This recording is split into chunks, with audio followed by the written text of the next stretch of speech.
লজ্জা লাগে না? ভাই বোনের মধ্যে একটা পবিত্র সম্পর্কে দোহাই দিয়ে টাকা আদায় করতে? ব্যবসা শুরু করিস, ব্যবসা। ওর থেকে রাস্তায় ভিক্ষাকারি খাবি?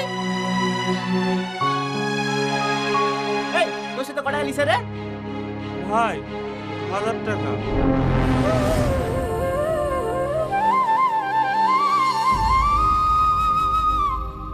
ভাই আমার কথাটা তো শুনেন। এই তোর এই নোংরা মুখে আমাকে ভাই বলে রাখবি নি।